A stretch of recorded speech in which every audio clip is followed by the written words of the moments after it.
Comment faire une figure de freestyle, la volte? La hanche et les épaules doivent pivoter. Il y a quand même quelques difficultés, ça vaut pour toutes les figures de slalom. Salut, je m'appelle Xavier Fifi, j'ai appris le roller il y a 2 ans en tant que débutant. Sur cette chaîne, je partage avec toi les conseils qui m'ont permis de progresser rapidement en roller. Si tu veux le recevoir pour toi aussi progresser rapidement en roller, c'est très simple. Abonne-toi maintenant à la chaîne en cliquant sur le bouton rouge s'abonner ou en cliquant sur l'icône juste en bas à droite de ton écran. Jérémy va prendre le relais, il va te montrer comment faire une figure en freestyle. Top. Des ping-pong.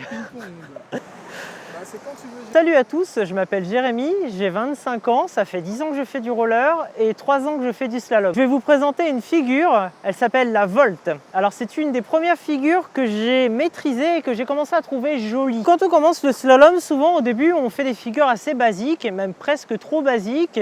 Et ce sont surtout des figures pour avoir des sensations sur les plots. Mais elles n'ont pas forcément pour vocation d'être très jolies. La volte est une des premières figures que j'ai commencé à trouver agréable à faire et jolie en même temps. Pour faire la volte, comme toutes les figures de slalom, il y a 2 sens pour faire une figure en fonction de si vous êtes droitier ou gaucher. Ça vaut pour toutes les figures de slalom. Il y a toujours un sens en fonction de votre pied préféré. Donc là ici pour moi c'est le côté gauche, mais je peux aussi vous le montrer en côté droit. Pour la volte, vous devez en premier lieu croiser. Alors le croisé de la volte, il est particulier. Parce que c'est pas un croisé droit, c'est pas comme quand vous faites le croisé pour un croisé avant, c'est un croisé sur le côté. Donc on commence par un petit coup de bassin pour croiser sur le côté. Les épaules sont importantes également. Lorsque vous croisez, vos épaules doivent pivoter. Au milieu de votre volte, vous devez être dos à la ligne. C'est une figure en 2 parties et au milieu de votre volte, vous devez être dos à la ligne. La seconde partie de la figure consiste à faire ce qu'on appelle un compas. Ça va ? Ça va. Donc mon compas, je le commence en étant dos à la ligne pour rattraper la ligne et rattraper le plot d'après.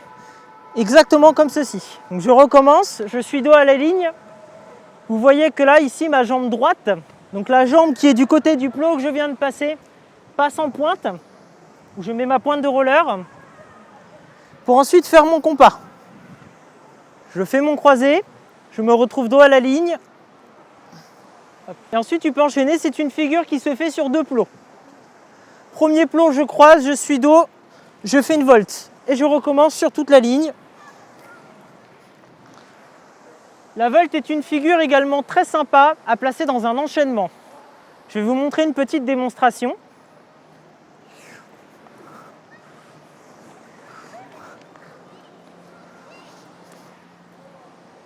Il y a quand même quelques difficultés avec la volte. La première, c'est surtout le croisé pour attaquer la volte. Lorsque vous croisez, vu que c'est un croisé sur le côté, il faut bien se familiariser avec le fait de transférer son poids. C'est-à-dire que lorsque je veux croiser, je dois transférer le poids de mes 2 appuis à mon pied droit pour pouvoir croiser et restituer ensuite mon poids sur mes 2 appuis pour me retrouver dos à la ligne. C'est un petit transfert de poids, mais qui n'est pas facile à acquérir, surtout au départ. La hanche et les épaules doivent pivoter pour accompagner votre mouvement. Vous verrez en slalom que quasiment toutes les figures nécessitent soit des hanches, soit des épaules. Le haut du corps est extrêmement important et ne doit surtout pas être négligé. Plus vous vous servez du haut de votre corps, plus ce sera facile d'accompagner les figures. Quasiment quel que soit le niveau de difficulté. J'espère que cette vidéo sur la volte t'a plu. Si tu veux d'autres vidéos sur le freestyle, je te conseille de regarder la vidéo qui s'affiche ici. À une prochaine pour un prochain tuto. J'espère que cette vidéo t'a plu, qu'elle va te permettre de t'améliorer en freestyle. Tu sais quoi?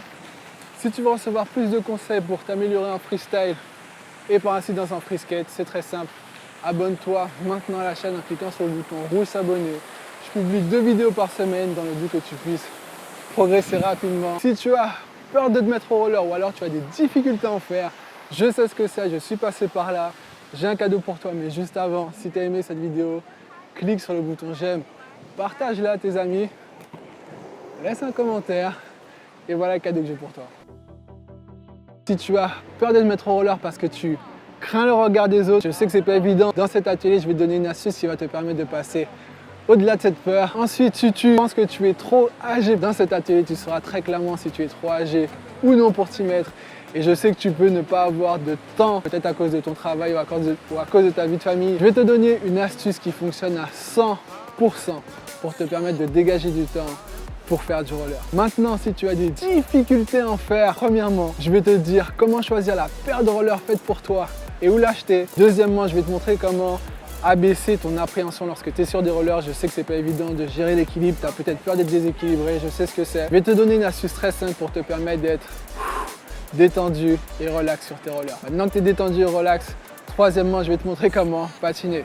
Je vais te donner le secret du patinage qui n'en est pas un. Pourtant, 90% des gens qui font du roller n'appliquent pas cette simple astuce qui va te permettre de patiner avec facilité et efficacité. Maintenant que tu sais patiner, je vais te montrer comment freiner de la façon la plus simple et la plus efficace possible. Maintenant que tu sais faire tout ça, je sais que tu peux encore avoir cette peur, tu sais, cette peur de tomber. C'est pourquoi je vais te montrer comment tomber, mais pas n'importe comment. Je vais te montrer comment tomber en toute sécurité sans te faire une égratignure. Si tu veux recevoir cet atelier pour passer de tu as peur de faire du roller ou alors tu as des difficultés à en faire à tu arrives à faire du roller et ça rapidement, c'est très simple, clique sur le lien dans le descriptif de la vidéo, dis-moi à quelle adresse mail t'envoyer cet atelier et passe d'avoir peur de te mettre au roller ou d'avoir des difficultés à en faire à tu arrives à faire du roller. Et pour ça, je te dis à tout de suite dans l'atelier et surtout, prends soin de toi.